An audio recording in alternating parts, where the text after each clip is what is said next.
So first and foremost, I've been referring to you guys by the wrong name all week. Multitude of wrong names. First, I was telling my wife, I was like, I'm talking to the Illuminati later. And she's like, what? You're talking to Hillary Clinton? Jay-Z? Which member of the Illuminati? I was like, oh, wait, no. Liberati. Liberati. It took me several tries to get it right, but but you guys are known not to be confused with the Liberati. We are the Illuminati. Not to be confused with the Illuminati. We are the Liberati. Yes. Yeah, now I got you guys calling yourselves by the wrong name. Yeah, you got me confused, Doug. Thanks a lot.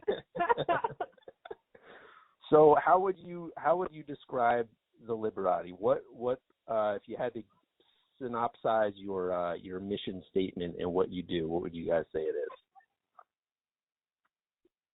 Let's turn it over to Daniel, the president of the Liberati.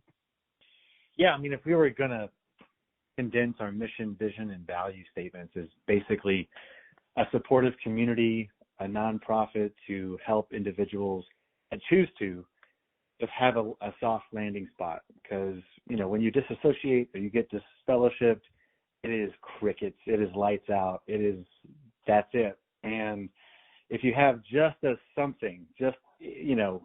community or a couple of opportunities to understand how you can use governmental resources or a little bit of funds to help you get groceries for the next month, that's what the Liberati can do. We're not here to convince you of some sort of purpose and meaning in life or spirituality or give you purpose for the future, but just help you transition from that insular world into assimilating into the new world. So that's not exactly our mission, vision, and value, but that's kind of just an overview, volleyball, Chuck.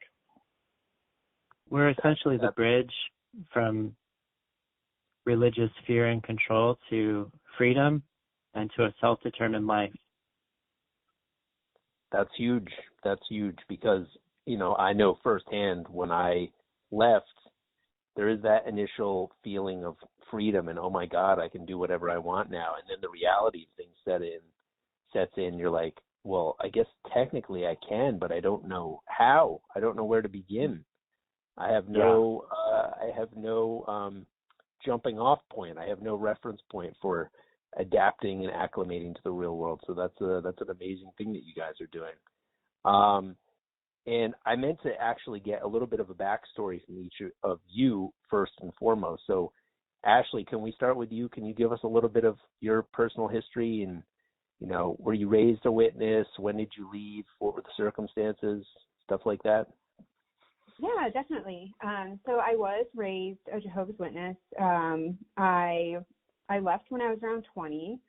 I think I had always had, everyone has a different reason for leaving, right? Which I love hearing. I love talking to people. It's one of my favorite questions to ask. And I've just heard so many different things. Some people it's the Australian Royal Commission, others it's doctrine, new light, or the shunning, things like that. I think for me, I had always struggled with the organization, and growing up that way, growing up in it is different than converting because you are told what to believe. You don't have a set of beliefs and then you're convinced, right? So I think I was never thoroughly convinced. I always struggled with I had lingering questions. I think we all did to some degree. And some of us are better at stifling the doubts, and policing our own thoughts and this and that. So I think I tried to compensate for that by being as zealous as I could. And that created obviously a lot of cognitive dissonance. So I did decide to leave around 20. I got disfellowshipped. I went and got reinstated. My mom was still in. I felt bad for her, so I got reinstated, and then I just never went back. So I have never. I think when I first left, it was a while ago. It was about 13 years ago, and there wasn't the like magnitude of support that there is today. Even today, I think there could never be enough. Like there can always be more support, right? But then it was less than it is now, and I didn't have like the desire or really the know-how to connect with the ex-witness community. So I spent a lot of time struggling and a lot of time healing. So I was in like a super dark place for way too long. And I think that's like the biggest driver for me today, is because I so needlessly suffered after leaving, and I don't want anyone else to have to do that. You don't need to. There are a lot of people who are ready and willing to lift you up, when you're down. So, that's the long and short of it. That's why I'm here. And yeah. Excellent. Thank you. And Daniel, how about you? Yeah, man. I was born in a program condition birth, third generation. My mom pioneered here and there while I was growing up, so sometimes I was in the backseat and I was really pioneered with her, but then I pioneered when I graduated high school, didn't go to college, and went to Brooklyn for a little over a year, left to get married, then we pioneered in Kentucky for a number of years, got excited to go to Brooklyn, Bethel again, and we were to Warwick, and then Washington, and then we left in the summer of 2021 after COVID. We moved down to Dallas, Texas, and then that's kind of when family visited, and I had a whole bunch of series of conversations, and people were asking me questions about, like, for some reason my sister had all these questions about, do you think gay people are born like that? And I'm kind of giving her this nuanced answer, and no one really likes where I'm going with it. And then I just kind of lay it out because I'm sick of lying.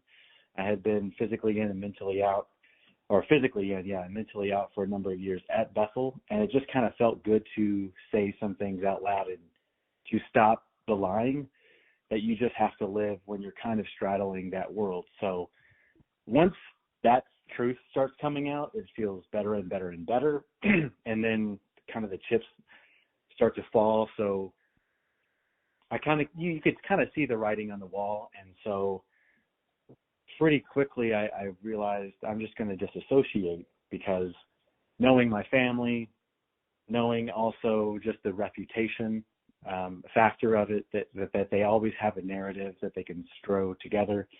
And so to kind of take that autonomy and make that choice my own, that's what I did in the summer of 2021. So there's a lot of in there that I could go into, but once those conversations were had, it just kind of felt like an organic opportunity to actually do something that had been weighing on my conscience for a long time. It started to feel morally gross and icky to kind of live this Jehovah's Witness life, especially with some of the jobs that I was doing at Bethel. So that's kind of when I popped off, and shortly, like a month later, I met Ryan, and one thing led to another, and now I'm talking to Doug Smith. What an honor that must be for you. Thank you, Brother Smith. And Ryan, we realized yesterday through our text exchange that we have had probably quite a bit of overlap without realizing it, even attending meetings at the same congregation, hanging with the same Jehovah's Witness family, which is wild to me. But tell us a little bit about your backstory. Yeah, we were part of the overlapping generation, as it were. I think you left before that, didn't you, Doug? But yeah, it's good to be here with you. In 2003. Oh wow! Yeah, it's a whole nother religion now. Yeah, we appreciate you, and meetings a week, which is nuts. Yeah, I could have handled. I'd still probably be in it. But the book study, like treats and dessert night afterwards, I was in the Spanish congregation for a long time, so every night was goodie and dessert night after book study. I did miss that when they discontinued the book study. Lucky. Yeah. Mine's at the hall. Oh, that's. But where did you grow up, Ryan, and where did you wind up? I know you were at Patterson for you said 18 years.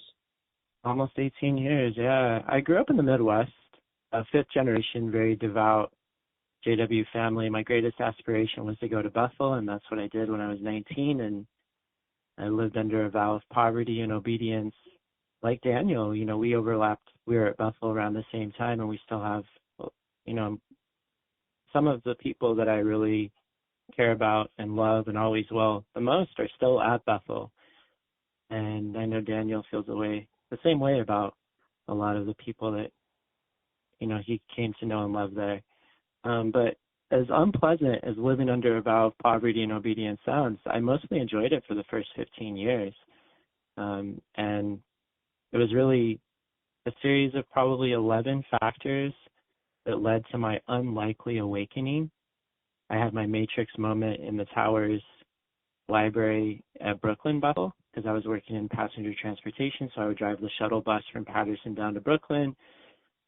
And that's when I discovered the Australian Royal Commission with Jeffrey Jackson's testimony, which I knew Brother Jackson personally, and he was one of my favorite governing body members. So to see him flat out lie, under oath, and some of the statements, it was devastating. So I woke up in 2015. I was PMO, physically and mentally out at Bethel my final 3 years, which was awful. I felt so trapped, isolated, hopeless. And so I was PMO for 7 years. I left Bethel after 3 years, and I was still making ends meet. The only thing I knew how to do was tours. I still work as a tour guide in New York, and I love travel and art, culture, history. So that's what I did, and I fake believed for 7 years, saved up enough money, and now I was able to fade the last 2 years. And I'm more behind the scenes, but I knew I'm so grateful to be free, so I wanted to help others, and I knew I couldn't do it alone. And so I really feel that the universe brought us all together.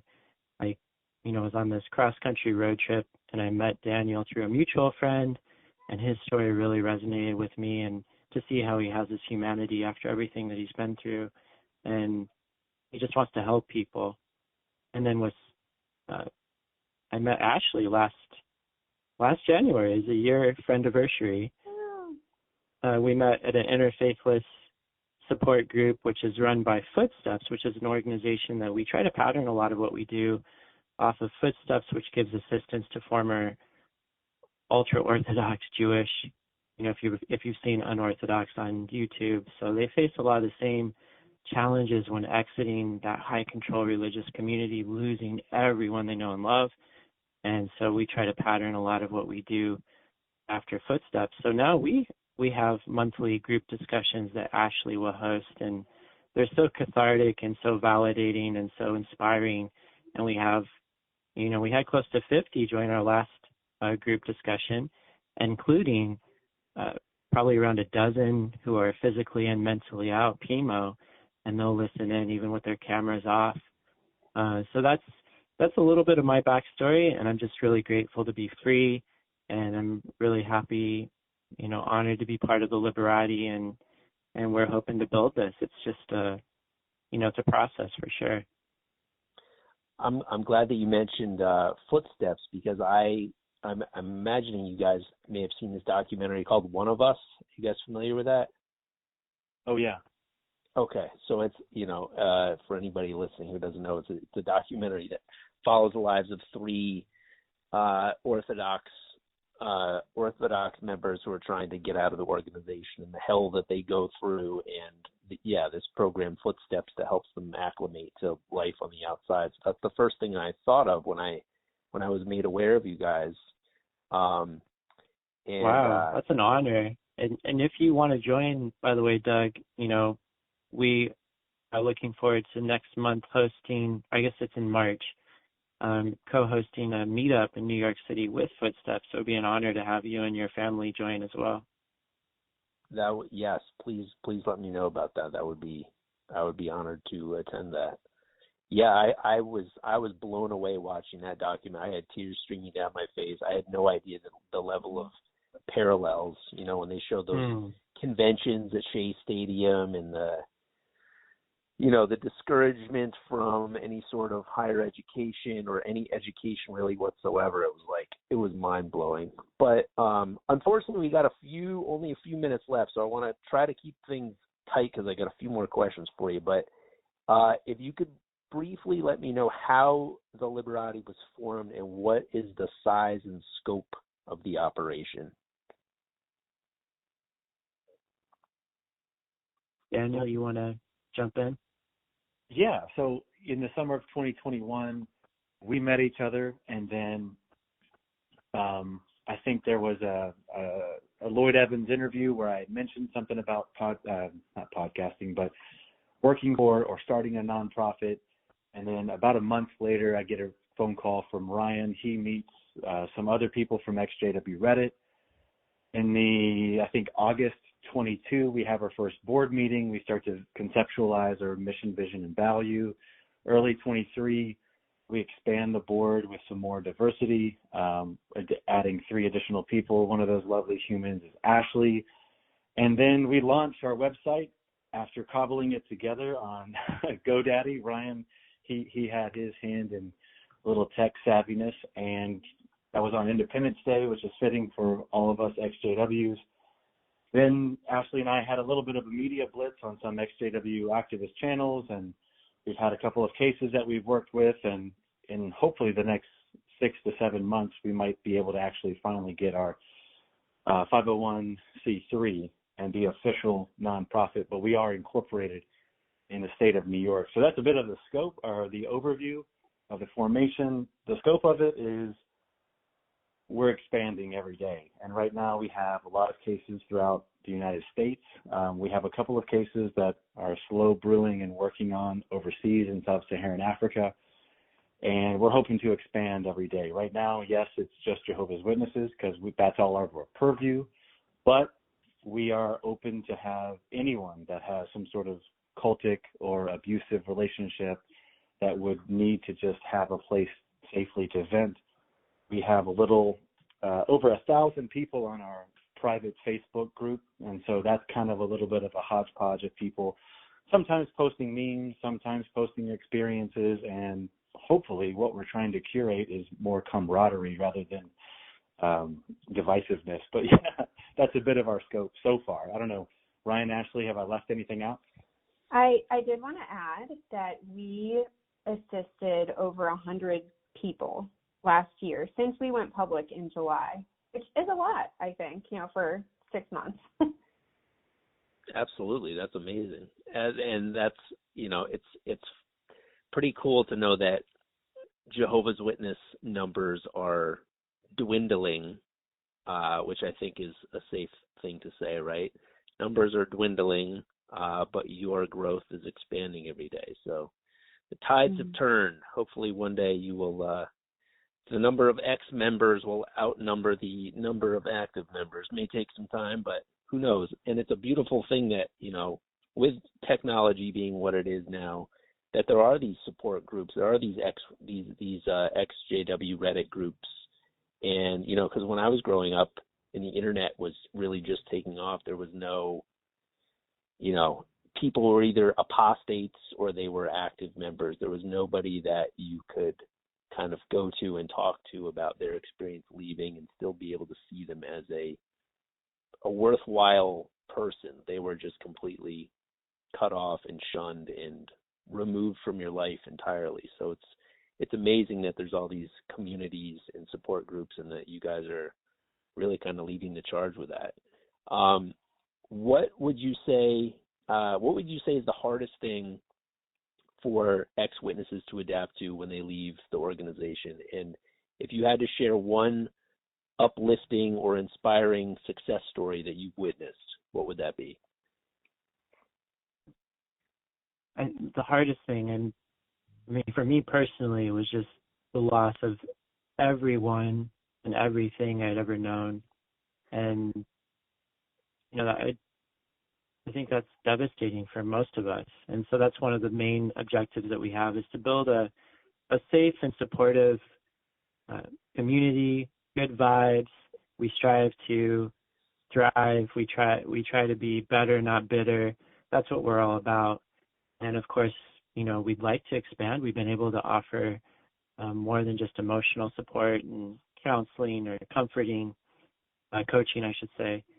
But we'd like to expand and offer more material and more tangible support as well. And we have a few cases. Maybe Ashley could tell us about the young man that we helped named Andre. We use that name because that Watchtower loves that name. Yeah, Andre is a young guy. He's close to me in South Carolina, and he initially reached out on Reddit, I think, to Elaine. Yeah, did I get that right? He reached out to her, or they connected? Yeah. Mhm. And he was living at home. He was disfellowshipped for apostasy, elder dad, very zealous family, and he was very alone, stuck. His parents were really controlling his every move. He's an adult. He was 18 when he was disfellowshipped, and so he was really stuck, really hopeless, helpless, like all of the above, had really no options. So we have an awesome ally who was close by, who has an apartment over his garage. This gentleman had come to, I do meetups down here in North Carolina, and I met him there along with Elaine. So basically we all kind of rallied together and helped set Andre up in this apartment, got him moved out. He got a new job. He's in school full time, and he is excelling in every aspect of his life. He is getting awards at work left and right. He's getting awesome grades at college, and he's living a life that really would not have been possible within the organization. His parents were really happy just continuing to shelter him and not allowing him opportunities, and just kind of keeping him, safe in their mind until Armageddon. And that's not thriving, and that's not living life. And he was very, very unhappy. So now he's doing so well, and I'm so proud of him, and I'm so happy and pleased with how things turned out with him. And I'm glad he kind of has like this new lease on life. And I'll say, even though we have spent a lot of time supporting him, we raised funds to get him a used vehicle. But I think the biggest thing for him and other folks that we're helping is their own personal drive. And Andre has like such a passion for life, and he works so hard. And he's so grateful for every day that he has and everything that he has. So, I think that's really the biggest thing that has made him successful, and we kind of just helped guide him. But yeah, it's so exciting. It's very rewarding and awesome to see, and I hope we get more like him. That's awesome, because that's part of being a good Christian soldier is having all your attributes that would allow you to succeed in the real world, kind of slowly brainwashed out of you, and to be able to kind of like reinvest in those qualities and nurture them and have you guys help people get on their feet. That's amazing. It really is, because that's one of the things I always remind people of when I'm doing my podcast, is that the organization really keeps your wings clipped and keep you dependent on them. And even people that want to leave and try to leave often wind up going back because it's just too hard to acclimate. So I'm just so thrilled to know that this exists. It's a really beautiful thing, and you guys are truly doing the Lord's work. Well, thank you, Doug, we appreciate you. Appreciate how you bring a little bit of levity and comedy to a very serious subject. And what you just said now reminded me of our logo for the Liberati is a bird breaking free out of a cage. And if a bird is born in a cage, maybe it's had its wings clipped its whole life, or it doesn't know how to fly. It doesn't know it can fly. And that's really so true with so many of us who are survivors of a high control religion, is we have to find our wings and we have to learn how to fly, and that's really what we want to help facilitate. Yeah, and it's also just amazing to hear that, you guys as ex Bethel members could even with that level of brainwashing and being just encompassed by it all the time with very little outside influence, could come to wake up is huge. And it all is like making so much sense to me now listening to you guys, because I remember going on so many tours as a kid, both of Patterson and Brooklyn Bethel, and seeing so many people walking around there looking so unhappy, and realizing now that, all these terms that did not exist when I was coming up, PMO, POMO, how many people there are just kind of going through the motions and kind of realizing like, oh shit, what have I got myself into? This is so many have a sunk cost fallacy. You've devoted your whole life to the watchtower, and then it's like, what else am I going to do, Yeah, exactly. Yeah, you've invested so much time and energy. I think so many people are just like, well, might as well just keep going. But lastly, I just wanted to ask you, how do people volunteer to work with you if they wanted to volunteer to work with you, and if people are in need of assistance, people that have newly woken up and are looking to get on their feet, how would they go about reaching out to you?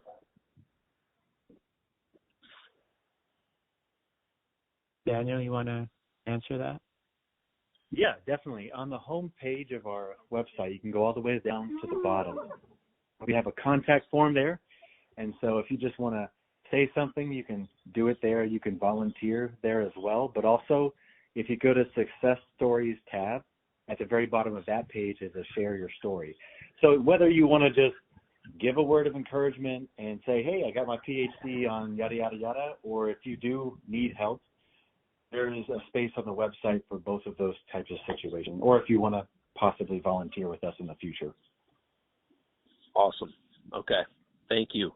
Well, I will definitely do my due diligence to spread the word about this. Like I said, this is just really makes me so thrilled that you guys have banded together to do this. And you know what it's like. You were on the front lines. Now you're doing your best to help people get a leg up, so you don't have to experience what we did when we left. I wish I had this when I left. I would have saved myself a lot of years of boozing and drugging and shenanigans trying to make up for lost time. Hopefully, I'm sure I still would have dipped more than. Well, you're paying it forward. You're paying it forward now, and we appreciate what you're doing. And I also want to give a shout out how you ride the beast of Revelation. That's really a beautiful image. It's pretty thick, man. Good for you. Thanks, man. Yeah, that was always my favorite illustration in the literature. I was like, I know this is supposed to scare me, but this looks badass. Yeah, you're not as hot as the harlot, though, Doug. I gotta say. Yeah, she's giving a real sultry look, isn't she? A real come hither stare. But unfortunately, I gotta hop off. But thank you guys so much for taking the time to talk. And yeah, I hope we can stay in touch and possibly help each other out in future endeavors. And yeah, please keep me posted on that event that you mentioned. And yeah, any final thoughts or plugs or shout outs?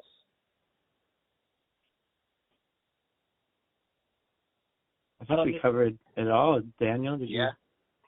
Yeah, thanks so much, Doug. Okay. Thank you guys.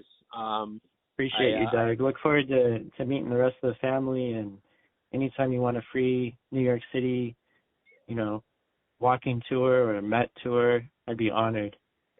Hell yeah, man. I might take you up on that. All right. Well, Ashley, Daniel, and Ryan from the Illuminati, thank you so much for your services, and hope to talk to you soon. Liberati, Doug. I did it again. Oh, my God. This is all for naught. I got to scrub that in post. The Liberati. All right, bye, thank you, guys. everybody. We'll talk Hey, soon. take care. All right, bye. Bye. Bye.